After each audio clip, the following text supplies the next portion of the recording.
Who would be a Wolves fan, eh?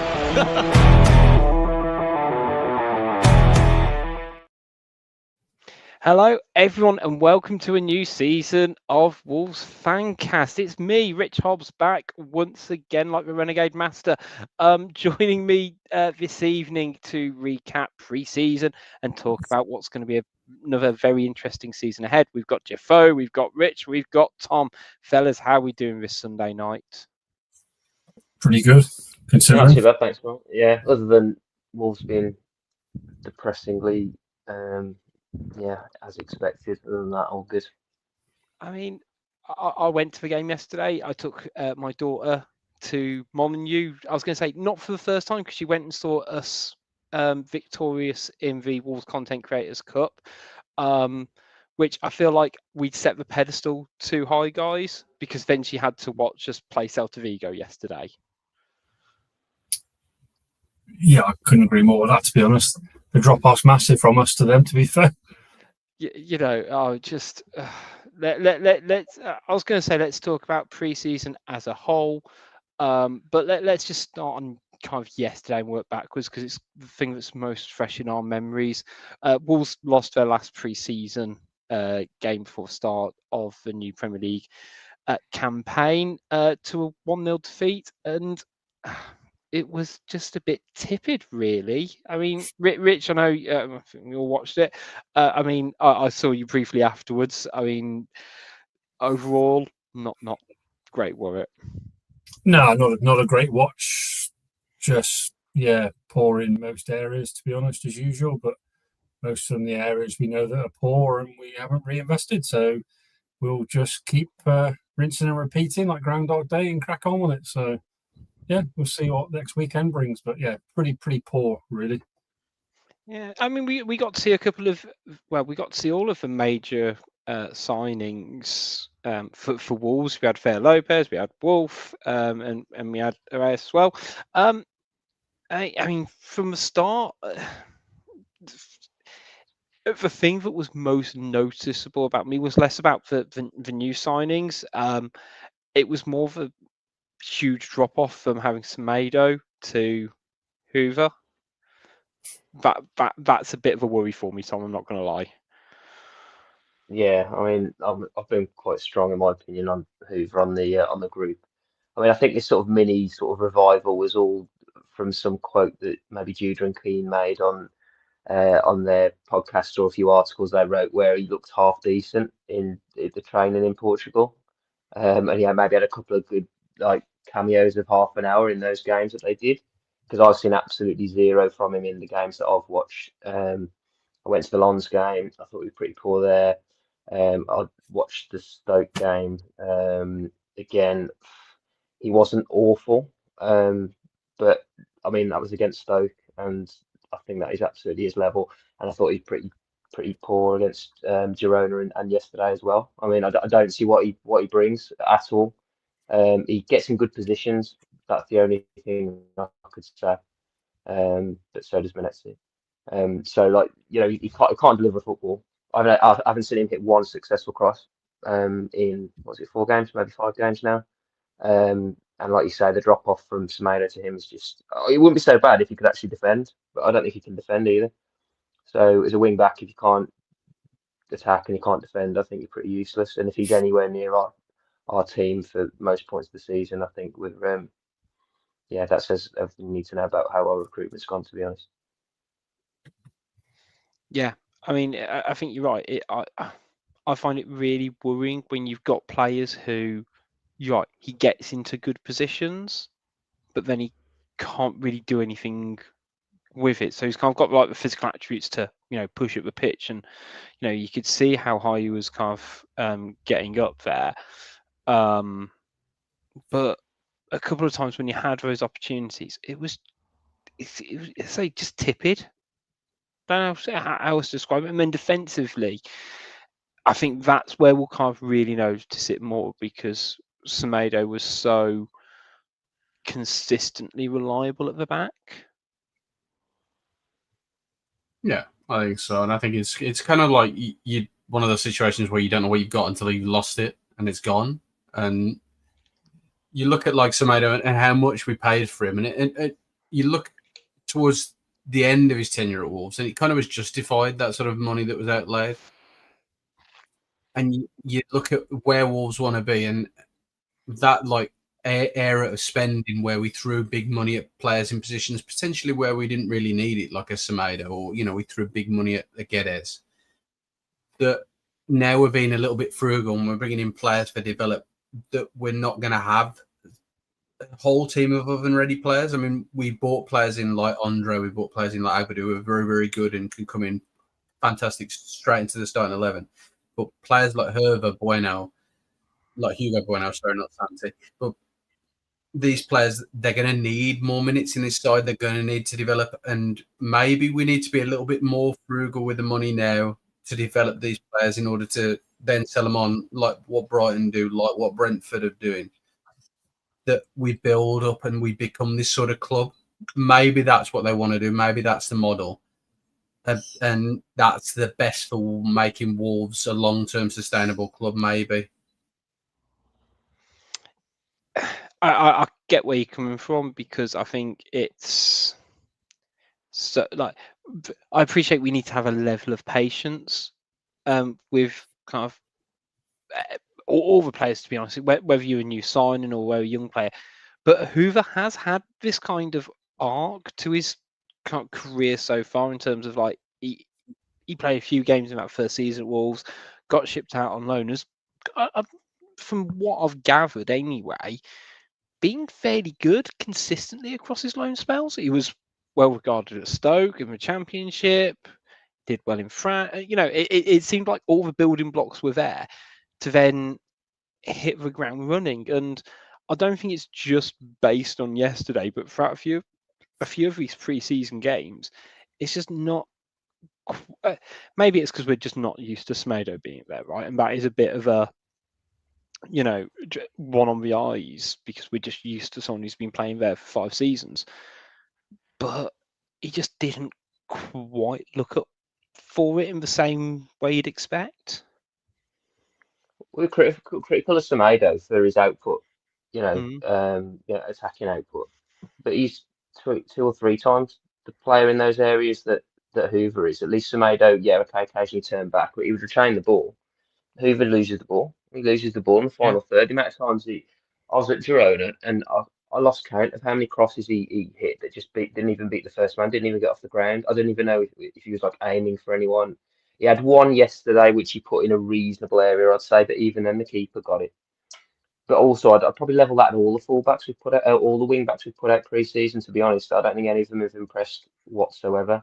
And it's probably because we have been spoiled by Aït-Nouri and Semedo. And I'm not expecting Bueno to be, close to Aït-Nouri levels, but he looks so far off it. Again, I think Pereira's already made his mind up about him as well. He looked awful yesterday. Yeah, I was going to say let's look at left wing back, because I think there's discussion on, I guess, both the players who played. So we had Wolf making his debut, who I thought looked solid and dependable. He almost looked. We were never going to be able to place Aït-Nouri like for like in terms of what he brings to a team and how he kind of carries the play forward. But he did strike me as just like a really solid player. And you know what? I'll take that any day of the week, which is positive. But then when Bueno came on, I'm going to feel like I've been overly critical on this, but he's not quick, particularly, and I think everyone believes that Bueno's this great crosser and set piece taker. And I just think it's because he's got a left foot and he's got a good technique but bad delivery, which I know doesn't match up, but it's consistently not good enough. I think it might be down to the fact that we haven't had somebody who's willing to get the ball at their feet so early. And I think you've got to combine that with how like JSL attacks the box, we haven't played that style of football, and this is like to bring in somebody like that as opposed to an Aït-Nouri who's coming inside, he's doing this intricate passing. it's a complete sort of revolution of the style of football. I think what you said about Wolf is quite true as well. I think this sort of modern move towards an athletic fullback is going to be paramount to any sort of 3-5 at the back formation. You need somebody who's going to be able to get up and down 90 minutes. And we saw that over time where we had Aït-Nouri develop so he could finish games. But a lot of the times during the first 2 or 3 years of his career at Wolves, that he wouldn't be able to finish matches. And we need people who are able to do that now. And we're not seeing that sort of athleticism level from Bueno, as you've said. And I think maybe that's the reason why he's not going to fit in there long term. But Hervé, the other side, maybe, I don't know. It's difficult to say. But Wolf looks a very, very good player, even from that first 45 minutes yesterday. Yeah, I'm curious to see what in the next 3 to 5 years will happen to someone like Hugo Bueno, because I think he might be one of those players who does really well outside of England, and I think some of his flaws in his game will get covered up. And I think the same with Hoover to a degree. I think that in a better football team, I think some of these players will be better. Just because they'll have a slightly different system or setup behind them ultimately. Fair Lopez, I quite enjoyed his performance yesterday. It's quite weird having, someone so silky and skillful, but also is, 6'2". Rich, as a tall man who is equally skillful on the ball, what did you think of him yesterday? Yeah, I think his link-up play is quite good, and he seems to have the idea to pick up the ball and run forward rather than like most of yesterday. We seem to do one pass and it's then got to go back and then go back again. And I think he looks like he's a potential threat. I think he's had a decent preseason considering obviously coming from Saltavigo and that. But yeah, it's a positive to be fair, and we haven't got many, so let's take it as an actual win for a change that we've got someone that looks like he wants to be here, which is a good start. Relatively goodly priced. I don't think his contract's too much. But yeah, performance was decent. The last few weeks, saying preseason games that he's looked at, so the link up is there. So yeah, the future looks relatively good for him and for us, hopefully. So that partnership can hopefully blossom. I guess the other new boy worth talking about is Arias.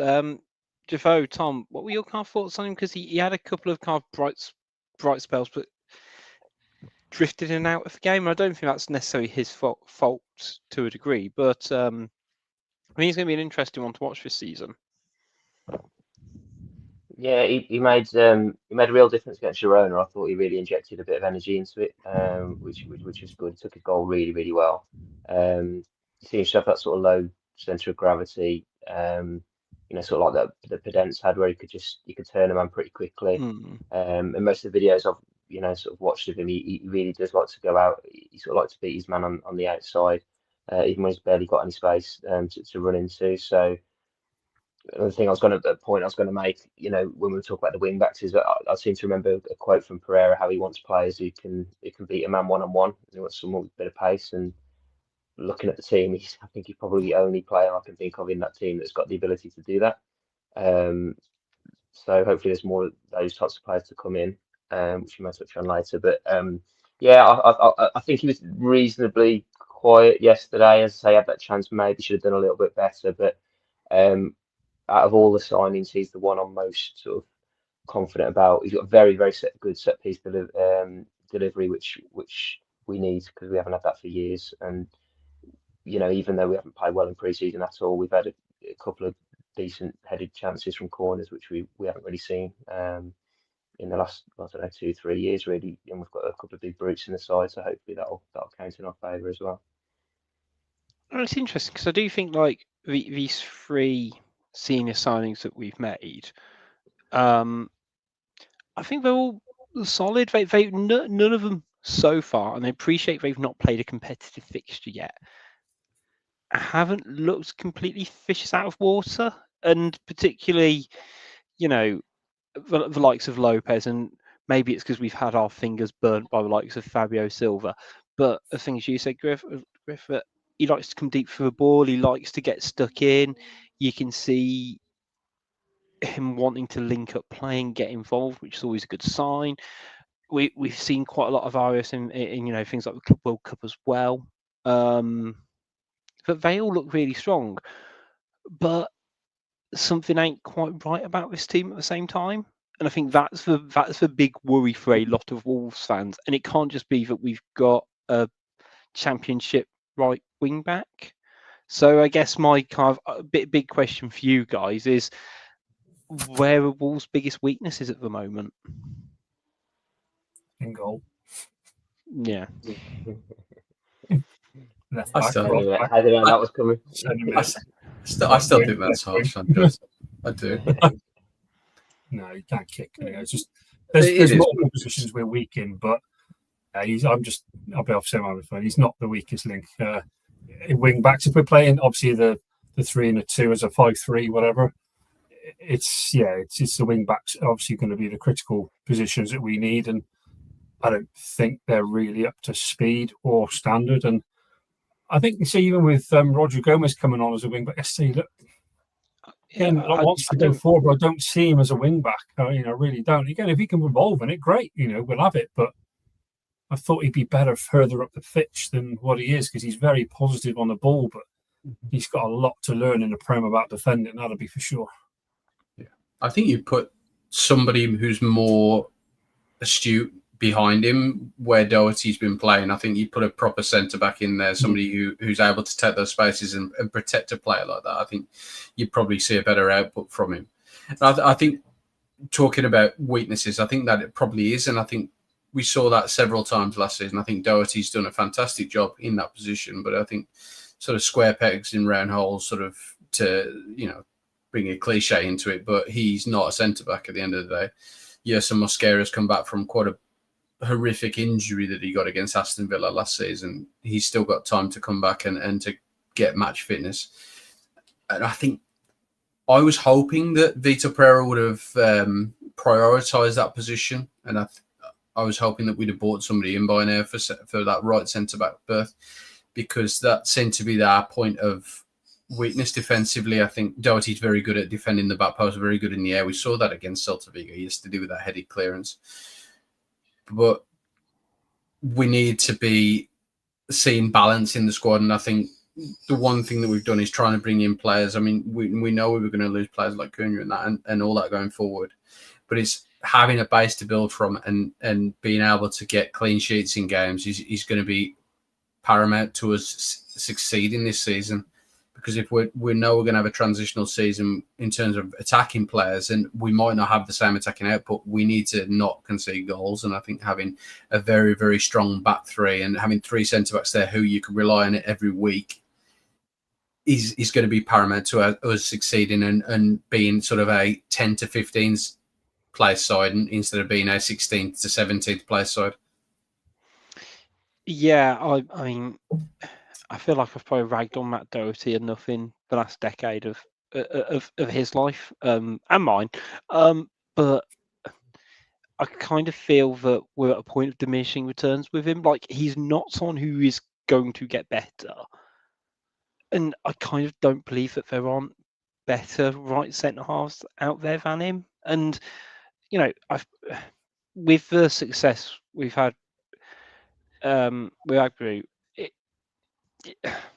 I can't think for the investment of either upgrading Doherty or even upgrading Totti as well. Just we aren't quite as solid, and particularly if you've got a drop off in that wing back position as well. I am surprised that they haven't replaced or haven't upgraded there, but I think, as you kind of alluded to, Jafo, we are in kind of this, frugal state of Wolves, and they'll only upgrade them if they sell, unfortunately. Yeah, I think with Doc, it's one of those, like, he did a brilliant job last season. He really did when he came in at right centre half. I don't know. It's one of those where you just want to quit while you're ahead, though. Like, Yeah. he did that job brilliant, and now it's time to sort of maybe be the second choice option. I've got no problem with him coming in for games or even seeing a game out. But we've been targeted down that side a few times, I think, in pre-season. Even and it wasn't just him against Girona. They clearly targeted that side when it was Santi there as well, Santi and Hoover. That was pretty obvious that they were doing that. They worked that out in the first half and went all at it in the second half. They might just be putting all their eggs in the Yerson basket, but with his injury record, it might be a bit of a gamble, that one, because I think he's ideal for that role. I really do think he is, and I quite like that back three of Yerson, Agba, and Totti, but you can't be relying on him to stay for the whole season. You've got Agba going to the AFCON, so yeah, absolutely, I agree. I think someone else needs to come in. I think you're right. If Yerson plays 30 plus games in a Premier League campaign, I'd be amazed. Chiefly because he'll probably get sent off as well. I say we'll save that for predictions later, but he ain't making way through a season, is he? And we've had a couple of comments on YouTube, keep them firing in. Very similar to around Dawson as well with Doherty, and I think just Wolves haven't necessarily been great at getting ahead of, as you say, some of those declining players. And I think it's the same with Sarr, that they almost don't want to until that hand's been really forced, which just because we all know how the club think, right? And we go, well, that isn't good enough. That's not how we're going to improve. But when they do take a proactive step, like they did in the last season with Sam Johnston, they managed to drop the ball fucking massively on it. So, it's frustrating either way, isn't it? Yeah, unfortunately, Sar's the best of the bad bunch that we've currently got in the squad, so he'll be number one. And there was rumours, obviously, another bid coming from Turkey and that, but we want 20 million quid for him, which is about 20 quid too much, or 20 million too much. But I don't really get it. There's better options that that are out there to go and buy at centre half and goalkeeper, but we seem to do things the hard way. We always have done. And don't get me wrong, Sar's being consistent in for a month, where he's had some then throws a ball in the net type thing, and then it's up and down. Then for a few weeks or a month or so, where the form's out the window, and we've not got a backup keeper to bring in at all. Johnson proved that he's clearly not good enough to be in our team, and he's another goalkeeper that definitely cannot play with his feet, though he wants to be, Pele, but he's not. It's just a worry. There's things that we could improve on as a squad that are quite easy. It's going like the defense. It's a bit like the NFL. Defense win games. The same with this. We have a back four or a back five. If we can make it solid, like we did under Nuno, then you don't lose games. Yeah, it can be boring sometimes, but does that really matter? At the end of the day, we want to clean sheets and win games, but it seems like we're now trying to reinvent the wheel as usual and bring in a formation of us that we maybe cannot play because our squad depth is so thin that maybe 4-4-2 has to be the way, or a 4-5-1, whatever. But we'll keep playing that formation that we're going to do as a 5-3-1, and it's not working. And pre-season's been pretty dreadful, to be honest. I know that doesn't really matter. It's about getting minutes in the legs and not getting any injuries, but it doesn't bode well for a City game next week, does it? Unfortunately. Well, no, indeed. You do sometimes get a feel for pre-season, and it's probably not helped by like the last couple of pre-seasons have been really turbulent. That we can't just used to this as fans now. That the squad investment in the off season is not quite where we'd expect it to be, and I'm sure most other clubs in the league probably will say the same thing to a degree. But when you've got a team like Wolves who, I think 4-4-2 had us predicted as like being like 17th, and probably most of the outlets will have us just surviving. So it's like, well, we can clearly all see where these gaps are, and when you've got a goalkeeper who's good but not really good. It's frustrating when you look at that back, the back five. It's like, oh well, between them they can just about do a job. But I make the joke about Yerson getting a red card at some point or getting a suspension. Agba will get AFCON, and he's most likely going to get a suspension at some point as well. And I like Santi Bueno, but he's kind of shown that he's not quite cut it at this level as well. And it just sort of too many players in that back line in particular just don't seem to be quite at that really, really high standard that maybe some of the other investments we've made have been. And, you can't pull a João Gomez out of the transfer market every single window, an Andre or whatever, even a Strand Larsen, right, who I think, for all his faults, is a solid Premier League striker. But we just don't seem to have done that in a couple of the other positions, or the players we hoped would develop just haven't as yet. And whether that's Mosquera, Hoover, it's a really tricky one for the club, I think. Yeah, I think so. And I think people always talk about having a good spine to a team, and Wolves have a really good spine. Like you've got probably the best centre-mid partnership outside of the traditional top six in Gomez and Andre. Agbadou's fantastic. He's one of the best centre-backs in the league. And as you say, Strand Larsen's a very, very accomplished and capable centre forward for the Premier League. But the flesh that's around it, it's not ideal. I mean, you've got pockets of very, very good players. I mean, Totti's developed very, very well. Bellegarde's turned his whole career around at Wolves, but he's still like at his best a 7, 8 out of 10 player on his day. It's having that ability to be able to have players coming in, big game changers, and play. You've lost that now. Cunha's gone. Sarabi, as much as people hate Sarabi was very, very, very good at having these massive individual moments of quality. You think back to the free kick that he scored last season. You think about the game, but the season before against Tottenham where he was fantastic. He's having these players who've got this little moment of individual genius. They don't seem to be there anymore. And Hwang, he seems to have lost everything since his turbulent time with Korea, when he was abused basically into a being a shell of a man by Jurgen Klinsmann. Yeah. And you look at that and you've got Sasha Kalajic coming back. He's like, he is what it is. Fabio Silva, he's on the way out.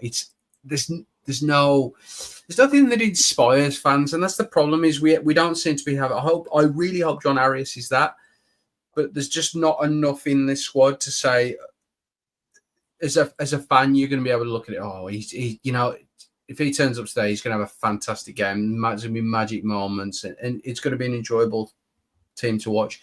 And I think that's kind of what this side's missing is somebody who can go on that pitch and just do something insanely beautiful, like what Cunha could do last season. And I think that might be what pushes us to being where, quite rightly, I think a lot of people are predicting us to be sort of like 16th, 17th in the league again this season. I think it frustrates us as fans because we want to enjoy. We spend a lot of money going to watch Wolves. We want to be able to watch our side do magical things, and like I said, we just don't seem to have those magical people in the squad that flesh out what we have in a very good spine. What you could say is, like, to summarise, is the best 11 we can put out now better than the best 11 we could put out last season? That's scraped survival. We were reasonably comfortable in the end, but our best 11 we can put out now is nowhere near the 11 we could put out last season. We've lost 3 massive players, and there was 3 absolute dog shit teams in the league last year, and I don't think they're all going to be that bad this season. So that's a scary thought for me. Yeah, and I appreciate this. The window's not over yet, but the 11 we can put out now is nowhere near at the level. And we weren't great last season. Don't get me wrong, but you've lost 3 massive players. Arguably, take the centre mids out of it. 3 of our key players basically. And we've not replaced them sufficiently. And maybe Arias, Lopez, and Wolf will be okay, but they're not going to hit the ground running like the other 3 for at least the first 2-3 months, in my opinion. Oh, let's not gloss over the fact Cunha was pretty awful his first season with us. He wasn't great, and then he grew into it. Second season was amazing. The third, so we've got to give these lads time. Obviously, and obviously what you say now, I completely agree. We've got to give them a bit of time, but unfortunately, Prem's a week away. We now don't have the time to blood. We don't have a big squad. We don't have anyone to back them up. They got to start. They got to perform from minute one, haven't they? Now, so the pressure is on. And unfortunately, it's a little bit of the storyteller of like the Fabio Silva thing. You know, he could have come good with us if we'd given him the time, but he was thrown in due to that horrific injury for Raul, and confidence had killed him. And now all of a sudden he's touted for Dortmund, yet he's still no good for us, which is, we don't want him, fair enough, but it's mad to think that they want to pay 20 million quid for him, yet he can't even get off a bench for us in a pre-season game. So, yeah, it's a bit of a concern. It's a madness with Fabio Silva, and you know, but I think we're all hoping that Wolves will kind of make a couple of signs before the end of the window. I do think for we kind of chastise Hoover, I do think we will bring in a utility player personally, who either can play wing back or right back or even right centre half in a similar like vein to Wolf, and whether he's an upgrade on Doherty or whether he's an upgrade, you know, just someone to fill in that gap personally. But you know, when you've got players like Fabio Silva just rotting, right? It's a real struggle and I know it's because we've just churned through managers and systems and sporting directors and projects and every other kind of noun under the sun, but the amount of players who kind of just don't fit systems in this team as well, that you know you can bring in, you know, we bring on Kladnic, and it's like, okay, great, but how does he sort of fit in with Strand Larsen? Or, you know, do we play? We've got players who may be more suited to a number 10 position, or you know, you've got players like Manetzi who's there. You know, so I was trying to think of a nice word to describe him as my daughter's new favourite player, apparently. What have you been saying, Rich? You've been saying something behind the scenes, obviously. Is he your favourite player as well? Well, right, the backstory was they were doing this fantasy thing, and Dickie Jordan was like, okay, everyone's got to say their favourite player. Does everyone know their favourite player? And about half of them had one in their mind, kind of the older kids, and the other half, which my daughter would fit into, was like, got no idea. She's just there for the vibes and the free shit. So like we're looking down the team sheet, and she's like, well, maybe 14 because she's born on the 14th. It's like there's no squad number 14. It's like I'm 5, number 5. I'm like, literally just either side, just like you could have gone Andre, just literally no, Manetzi, and you should going back now, mate. No, and like you've got Dickie Dodd going right. Everyone's so who's your favourite player? And going Larson. He's going Larson. Yeah, go Rodrigo. Go. Loads of them said Rodrigo Gomez actually.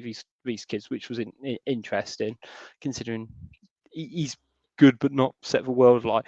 And then Isabel's the last one in this line, and I've got just somehow say Andre.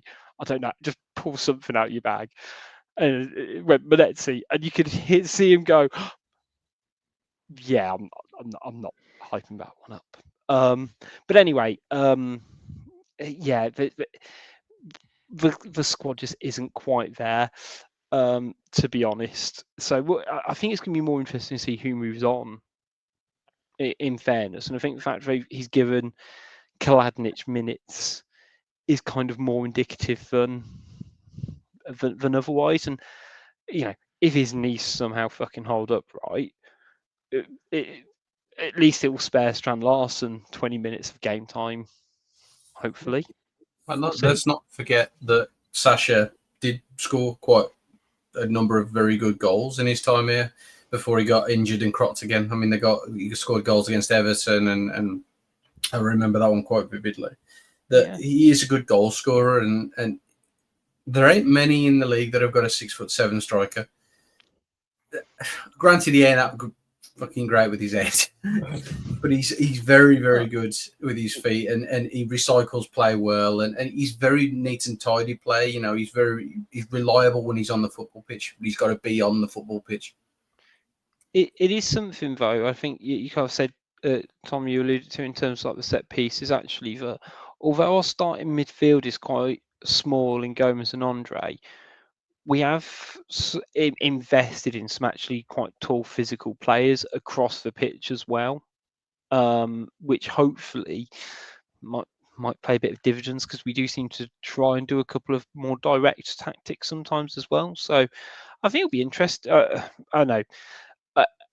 I'm frustrated from yesterday and from the bits of the preseason matches I've watched, because it's not exactly been inspiring. But I don't know, maybe the likes of Brentford, let's say, with a new manager, might just stall, or Nottingham Forest, who, you know, I really hope fucking fall flat on their asses this year, right? You never quite know what happens come next week. So I think it's gonna be an interesting season for Wolves. Let's look ahead, because I think it's going to be a really tricky season for us in terms of how stable Wolves will be, because we've kind of had this merry-go-round of like every 18 months, 2.5 years, where we keep, like, you know, switching out the managers. So I guess my first prediction for you guys is, when do you think Victor Pereira will leave? Before the season, if he doesn't sign his contract and doesn't get a good transfer window finish. Can you imagine if he pulls a Lopetegui? Yeah, I can, because he doesn't look happy. You know, he came into a team last year where he knew there was a lot of quality, and he was quite happy with that.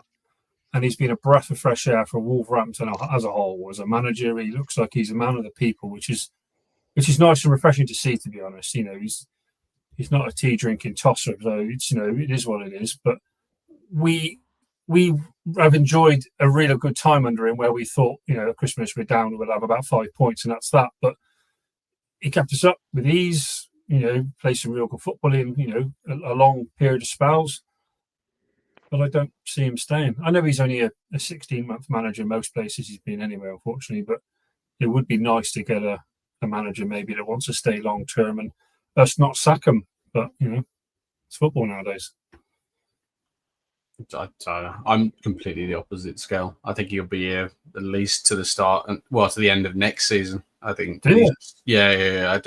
I think he's going to build something. You can see that you can see that he feels at home. You know, he's been, his career's goal is to manage in the Premier League.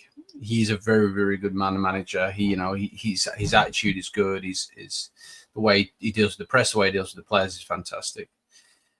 I just think that he needs to be patient, and I think he needs to get his signings right now. And I think John Arias and people like that, they're brought in are very astute. And I think, as we've said, I think we've got a lot of players who don't sort of suit the system, and we need to make up for the mistakes of the past. So Guedes has already gone. That's one of the mistakes that was made.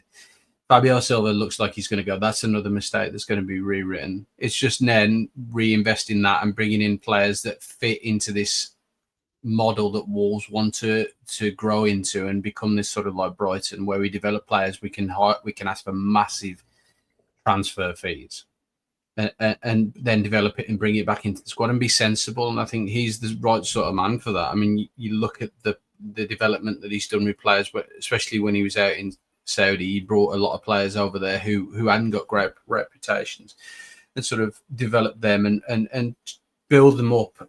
And that's what he's going to do at Wolves. You know, the players like Andre and Joe Gomez, he needs to take them up to another level now, so that if they do leave, that they leave on massive money for massive transfer fees, and they can bring players through. It's just we need to see sort of that end result now. We need to step away from all the dross and the trash of players that were bought in for stupid money in the past. They need to be moved out of the football club, and we're moving towards that. And now we move into sort of this fresh, new 2-3 year period where we're bringing in players between sort of that £8 to £20 million mark at the very most. We're not going to be spending stupid money on players again, and I think that's where Folsom need Wolves to be, and I think that's where the fans need Wolves to be, because it shows long-term investment and long-term care about the football club. Tom, how about you? Do you see Victor seeing out being manager this time next year? I think he'll see out the season. I hope he sees out the season. A couple of reasons. I think it's usually the fans that get a manager out generally. And I think he's got a lot of credit in the bank, and I really think it'll be Fosun and Jeff Shee that take the brunt of it if things go tits up this time around. So yeah, I think that's. I think he'll see out the season. I don't see us doing amazingly that he's going to get poached by another team, and I think, as I say, it'll be for Fosun get the flack if things go really really bad. But I think he's a good enough. I am concerned about the season, but I think he's a good enough manager to keep our heads above water. But again, it's a bit depressing, isn't it? Like you just said there, Rich, you're listing teams that might be worse than us, and it's a week before the season, and all we're thinking about is, can we think of 3 teams that are going to be worse than us? It's just depressing. It's just Groundhog Day again and again and again, and it doesn't look like anything's changing, unfortunately. But then again, just filled me with a bit of optimism with his passionate little speech there about how we're rebuilding. So thanks for that, mate. Anytime. I don't know. I think history's going to repeat itself, and I think he'll be gone by January. Personally, whether it's a pushing or a jumping, I think we'll end up getting ourselves in a bit of a sticky situation again. Or you're right that we don't quite get the investment he holds out, and then the team isn't quite where it needs to be, and that Fosun pull the trigger before the January transfer window. But I say, and we spend about 20 million, and then just about stay up. And then yeah, exactly. It will, and we'll be hit back here right again to talk about it all. Absolutely. So let's go through a few. Let's look outside of Wolves for a bit, because it's depressing otherwise. So in terms of Premier League, because I think it's going to be, I do think it's actually going to be quite an interesting season overall, because of, I guess, Liverpool winning the league last season, some of the teams who finished quite strongly last year as well. And I don't know, I think it's going to be a bit of a reshuffle year for a lot of teams, to be honest. And I think that's the only thing that gives me a bit of hope as a Wolves fan, to be honest, that I think a lot of teams are a bit stuck.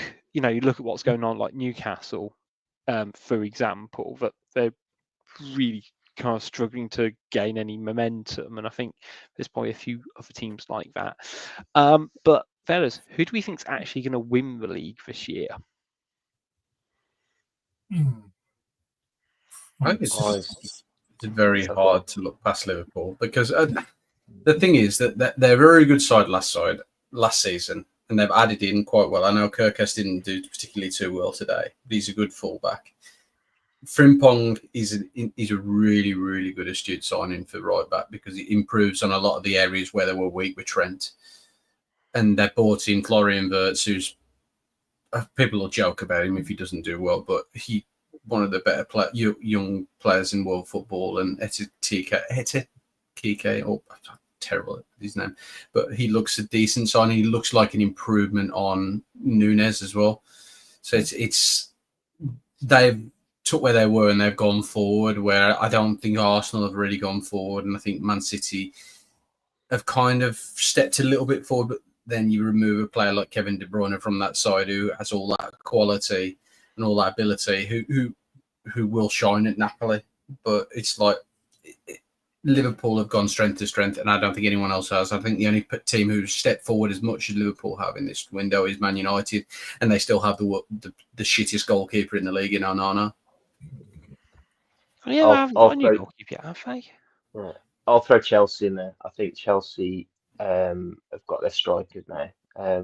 João Pedro, I think, is a really good signing for them. Yeah. I think they have got stronger, although I think ultimately they'll fall short because they've neglected centre half and goalkeeper, which I think is huge. You know, it's what won Klopp the league, wasn't it? He got Alisson and Van Dijk in, it's massive, and they've neglected that position. They have 2 windows, so it's I think they've done well, but they should have added to those areas with the amount of money that they're going to spend and still spending.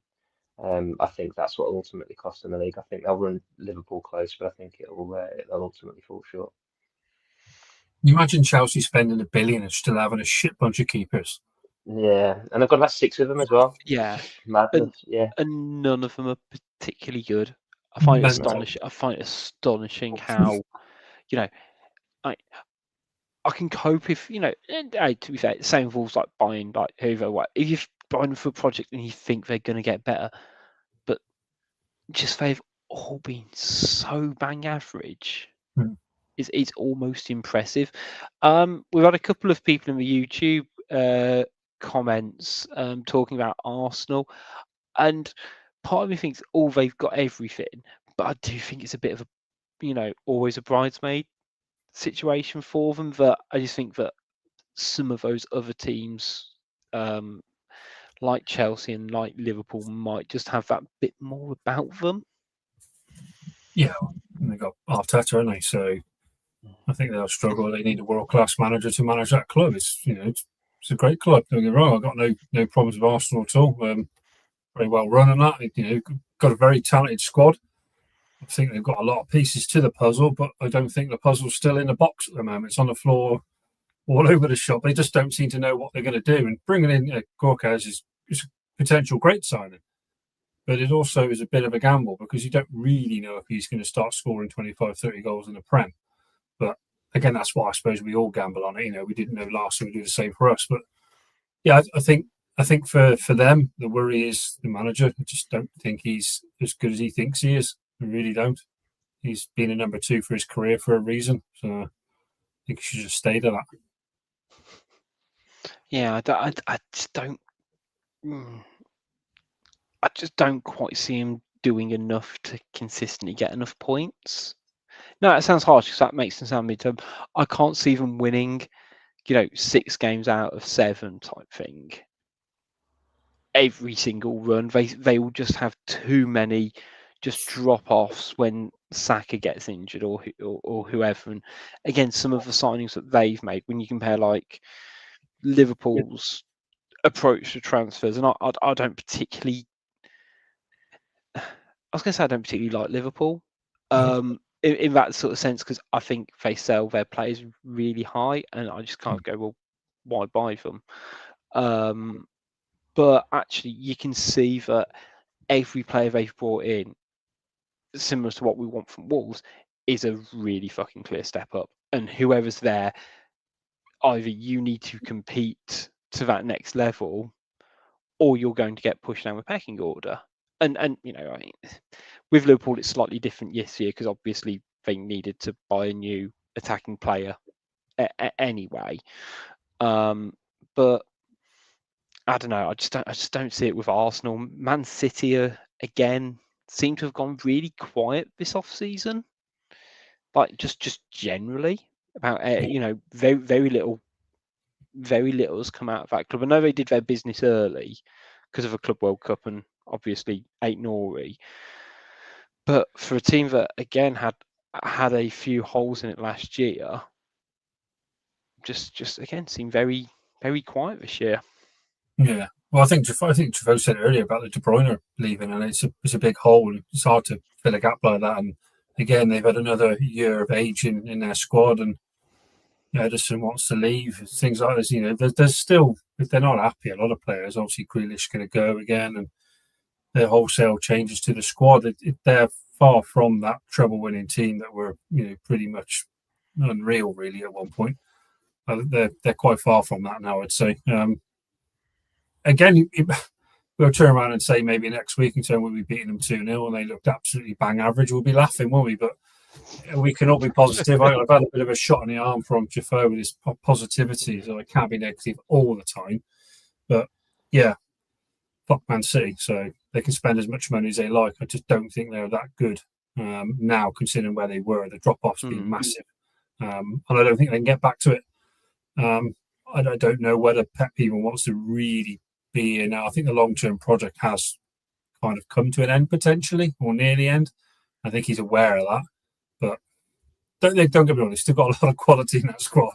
We'd probably take half of them straight away, but yeah, for to challenge teams like Liverpool now, I don't think there's many teams in the league that can challenge them physically to match them over that long period of season. So yeah, I think you've hit the nail on the head. I think it's that intensity that I think after winning the treble has just diminished, and there's a few still aging players, and the players just haven't quite been able to match it. And it's understandable. I mean, a couple of teams. I was going to say, who do we hope doesn't do well this season? I mean, I've kind of put my nails on the mast of Forest. I genuinely hope they implode this season, and I've got a soft spot for them. But under the current regime and some of their current players, I really hope they find themselves in relegation battle this season. yeah, Go on, mate. I was say I couldn't agree more. Can't stand Forest. Yeah, I'd say Forest are potential with Nuno Plan B if he gets worked out this season. See what happens with that. That could implode pretty quick because obviously the owner seems to be a bit of a unique character, shall we say. So he might pull the trigger straight away if he's having a couple of problems. So, but then Brentford have had a massive wholesale change throughout the club with players and coaching gone. Bournemouth have lost a lot of stars. The three come up there. They're good teams, but I wouldn't say they're great. I think Sunderland. I know you can say Leeds well, but Sunderland are probably they bought quite well so far for me. But yeah, well, yeah, United as well. They've obviously bought well. Spurs have lost a load. Obviously, Son's just disappeared as well. So Madison's out for the season. So there's a lot of teams like us that have not spent a lot of money in the window. Everton again, West Ham, all these teams, all struggling to spend. So we're not the only ones. And yes, we're the ones that are moaning about it, but I'm sure they're all the same. But there's a long list of teams that can be in the bottom three at the moment. There's probably 10 of them. Yeah, I know we had a comment on YouTube from David Harper that it would just be a regular top four, and then the other 16 being mediocre, and I don't disagree in that sense because even some teams like Bournemouth and Fulham who had really positive spells last year, and although they kind of fell short in terms of like European qualifications and stuff like that, I think they're a bit of a media darling and kind of would be able to ride out finishing in the top 10 or around those positions. Whereas actually I don't think the gap between like us and Bournemouth is particularly big. I think it would just take Wolves to be a little bit more switched on, be a little bit savvy in the transfer market, and just be a bit more cohesive as a unit. But I think West Ham fans will kind of probably just say the same. And Everton fans, they're looking at getting Jack Grealish on a season-long loan. I mean, that's got potential to be either brilliant or absolutely crippling for them. I mean, on that point that you made about the top four being the top four and what have you, I think this summer more than anything has just proven that the Premier League's just a farce, isn't it? Let's face it. It's not proper. It's not a fair competition at all. No. You've got a team like I mean, I've got no love or I don't mind Newcastle, no love for them in particular, but I mean, what a joke that is. So they're the richest team in the league. They've just got in the Champions League. Nobody wants to join them. They've become an absolute laughing stock. Their best player wants to leave. He wants out. Teams aren't allowed to break into the elite anymore. They don't want teams to break into the elite anymore. The sustainability bollocks is all about just keeping teams in their little lanes. No one is allowed to just break up that six. or 7. I mean, even Man United. I mean, what a farce that is. I mean, all the cutbacks they made last season, and they've splurged all this money. It's just a joke, really. No team can sign any players. So I think, again, I'm not defending Fosun and stuff, but like you've just said, there must be about 10 other teams that just can't sign anyone because all these players are holding out for one of these teams. Or you've got Chelsea that just stockpile players completely and then loan them out, or they sell them to Strasbourg and then they just in the knowledge that they can buy them back at any point. You know, Man City do it with Girona. Um, eh, it's just all a load of bollocks. And I've got absolutely no love for Villa, but again, you know, they broke into it once, and they're making, you know, the rules make sure that they can't do it again. Mm. So it's just, you know, like you said, the best we can hope for is teams in like Wolves and in that little sort of group, or that group of about 10 teams that you mentioned there, which is just, you know, doing a Palace like last season. It's just maybe winning a cup. You know, we might break into Europe once, but the Premier League will damn sure make sure you don't do it more than once. Well, it's like us getting into Europe, isn't it? You know, all of a sudden the refs went against us, VAR went against us, and I know that's not, you know, it's surely not a coincidence. All of a sudden everything seemed to go against us constantly, and it just felt like it. Felt like there was everything that could go wrong, would and did. So they don't want us in. No, they don't want anyone other than the big six as such. You know, even the big six. Where did United and Spurs finish? You know, last season, yeah, they're still the big six. Yeah, exactly. Well, no, it's not just because you've got a massive fan base doesn't make your. Because I was reading something the other day, they're saying how United is still the biggest club in the country. I'm like, yeah, they've got the biggest fan support. That's the way it is. You know, they've won trophies for 30 years. That's going to be normal. But the drop off from them last season was so bad, which is why they finished where they did. But yeah, the big six can kiss my ass, to be honest with you. I still prefer championship football, I really do, and I know that's not where we want to be, and everyone wants to be in the best league to get the best players, which is great. I love that too, but God, I hate VAR so much. You dread going to games sometimes. I hate that. I hate they're dreading, like, oh God, you're going, like you said, you know, Chelsea spending £1 billion. Well, all they do is sell hotel and a women's training ground or the women's team again. All of a sudden, they're back in play to spend another £500 million on something. And it's just mad the loopholes that they've found. And same with Villa, obviously, done, you know, with their stuff, they sold their women's team. But it's criminal that's even been allowed, let alone happen twice. So just don't think we're clever enough and savvy enough to do stuff like that. No, I agree. I think we'll struggle to be coy when it comes to some of the finances, which in a grand scheme of things is probably a good thing, but it is frustrating when you can't see teams take advantage of it, and it's a big question to end the show on. But I kind of do see the model slightly changing in terms of to a bit more of American sports models in terms of not necessarily transfers, but actually, you know, that kind of more of a free agency side of things, I think is slowly becoming more and more of a thing. You look at, you know, Paul Pogba and Trent Alexander-Arnold most recently, and actually the players are understanding their positioning power. The clubs prefer it as well because the outlays different. You know, we've had Maximus saying literally exact same thing at the same time in the NHL. They have spend and player caps, and it's ultimately whether English sports wants to you know, go down that route or not. But there's 6 teams who do very well out of a lot of the financial sustainability infrastructure, and it ain't the ones who are at the bottom of the table. But that they have to be, if it's a salary cap, that the problem is that has to be brought out worldwide. Because as soon as they put one on England, they'll just fuck off to Saudi, won't they? So the difference with I'm completely on board with that, and I think that's the only way to sort of level the playing field.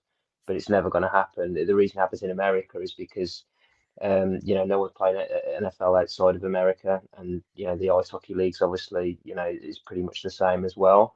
Whereas football's so global that, you know, it has to be brought in throughout the whole system. Otherwise, it's just not going to happen. Otherwise, players are just going to leave and go to where the money is, which I couldn't blame them for, to be honest. So as much as I'm on with that, it's the same with see again with the NFL when they try and sort of level the playing field a bit. The team that finishes bottom, they get the first pick in the draft. But again, that doesn't quite work in football. But at least they do try and level the playing field in some ways. But then at the same time, it's a closed shop, isn't it? So which they try to, which I'm sure they'd love to bring in to protect their investments. I mean, Swings around. I was going to say, I appreciate we're going to wrap up. My easiest one would be if you're going to continue with the League Cup, which there's probably a debate for anyway. I just hope that no teams who are playing in Europe that season can enter. It means automatically you get one new team every year who plays in Europe in that competition. Yeah, I wouldn't be against that. I know it's a brilliant idea, and I'll leave that with you. Because I think I'm going to leave it there because I'm frankly not going to be able to have another take as good as that. Big thank you to everyone who's joined us for the first pod of the new season. We'll, of course, be bringing you preview and review shows throughout the season. Make sure you keep in touch with us at Wolves Fancast for all your moans and groans. We're at Wolves Fancast on all your social medias. If you haven't already done so, make sure you like, share, and subscribe. Just one final quick one before we go. There is going to be a Jota tribute for the game against Man City. Hopefully with sort of quite a big tifo and everything, which will be fantastic. I know they did a minute silence at the game yesterday, which was really nice, but I think to celebrate Jota will be quite impactful on Saturday as well. So, but we'll be bringing you preview show later this week, and we'll bring in the review show as well. Until then, it's goodbye from Rich. It's goodbye from Tom. See you guys. It's goodbye from Jafo. Stay positive, Wolves fans. And it's goodbye from me. See you next time.